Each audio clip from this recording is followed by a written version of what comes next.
नमस्कार। ना मैं कोई नेता हूँ ना कोई बड़ी हस्ती। मैं तो एक साधारण सी 85 साल की घरेलू महिला हूँ।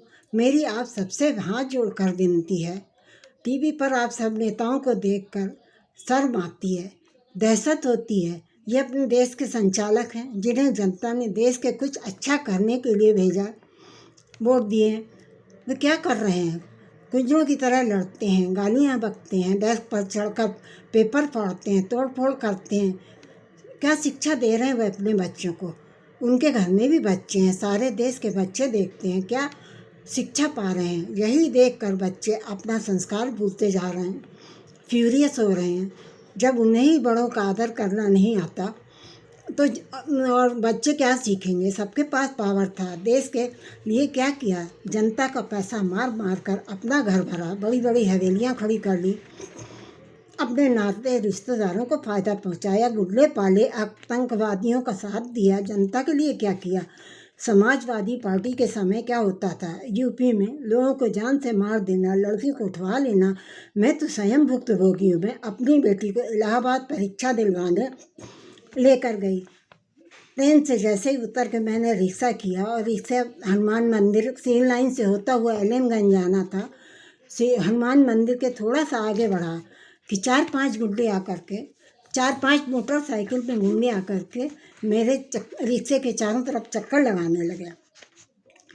मैं बहुत डर गई। मैंने हनुमान जी से कहा, हनुमान जी आपके शरण में है, आप रक्षा करो।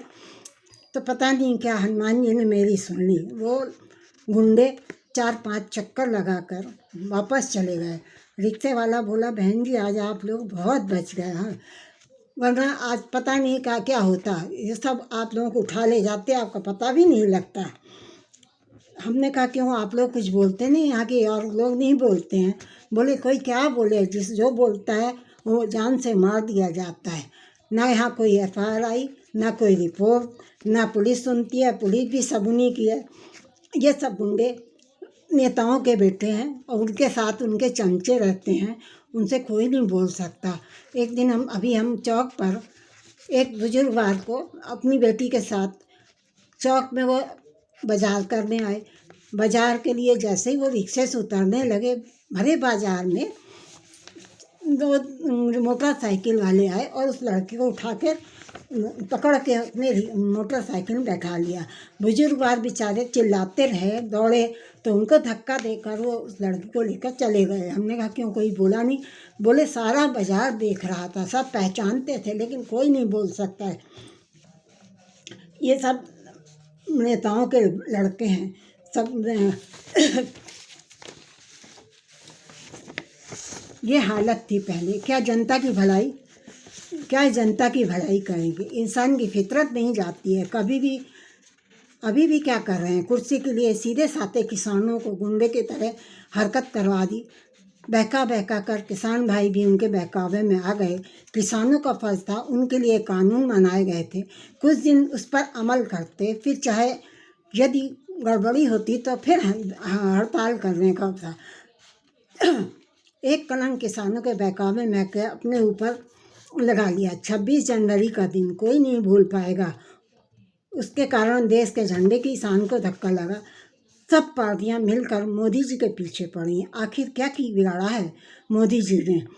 उन्होंने किसी का क्या बुलाया? कुछ केवल वे कुछ ही के प्रधानमंत्री नहीं है, पूरे देश के हैं। उनको गाली देना, चोर कहना, ये कहाँ की सभ्यता है? आज देश विदेश में उनकी तारीफ हो रही है तो लोग क्यों जल रहे हैं? खुश होना चाहिए। देश के प्रधानमंत्री की तारीफ देश की तारीफ है, हम सबका गौरव है। यदि देश का भला चाहते हैं सब तो सोचें समझे, क्या बिना कुर्सी के देश का भला नहीं किया जा सकता? जाइए घर घर चंदा मांगिए, उस पैसों को देश के भले के कामों में लगाइए। देश की भलाई उन्नति के लिए सब पैसे देने को तैयार रहेंगे। पर नहीं, सबको तो अपनी कुर्सी की पड़ी है। राम कभी कोई मुद्दा, कभी कोई मुद्दा, कभी राम का मुद्दा, कभी मथुरा का मुद्दा, तो कभी हिंदुत्व पर, तो कभी किसी पर। जब एक से नहीं जीतते हैं तो दूसरा मुद्दा खड़ा कर देते हैं। देश को कभी सुख चैन से रहने नहीं दे रहे हैं, ना उसका विकास के लिए कुछ कर रहे हैं, उसके विकास में भी अड़ंगे लगा रहे हैं सब। ये सब क्या है? बाढ़ आपदाएं मोदी जी ने तो नहीं बुलाई, महंगाई क्या पहले कभी नहीं आई। आप सहयोग कीजिए, अपनी ज़रूरतों को कम करिए, खपत कम होगी तो महंगाई घटेगी। हिंदुस्तान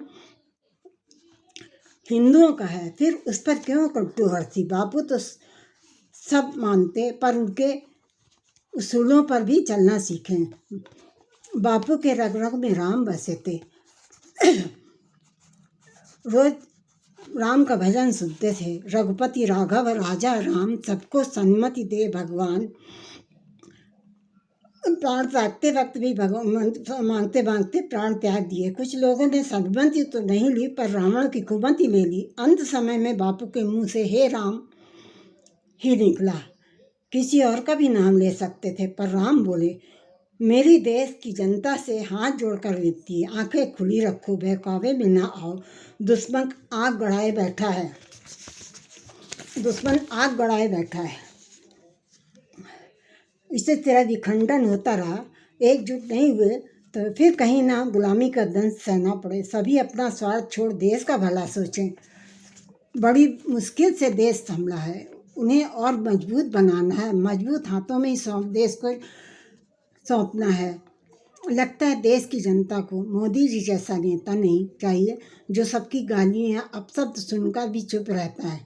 देश के लिए लगता है सबको चिनपिंग जैसा है, जो उसके खिलाफ बोलते ही मरवा दे, जैसा यहाँ भी हो रहा है बंगाल की राजनीति में। यदि वोट नहीं दिए या अपनी पार्टी से कोई अलग हो गया तो उसको जान से मरवा दिया गया। या फिर इमरान जैसा कि कुछ ही देश में दूसरी की दरता करते, जो पाकिस्तान भुगत रहा है। यदि जनता ने आंखें नहीं खोली, लोगों के बहकावे में आते रहे, तो ऐसा ही कुछ होना है। अभी भी समय है, अपनी बुद्धि का प्रयोग करो, दूसरे के बहकावे में मत आओ। अपनी बुद्धि का प्रयोग करो, दूसरे के बहकावे में मत आओ। लोग तो अपने स्वार्थ के लिए, अपने भलाई के लिए दूसरों के कंधे पर रखकर बंदूक मारते हैं। यही आपसे विनती है कि अपनी आंखें खोलो, अपनी बुद्धि से सोचो क्या भला है क्या बुरा है। बस मेरी सब जनता से यही विनती है। जय हिंद, नमस्कार।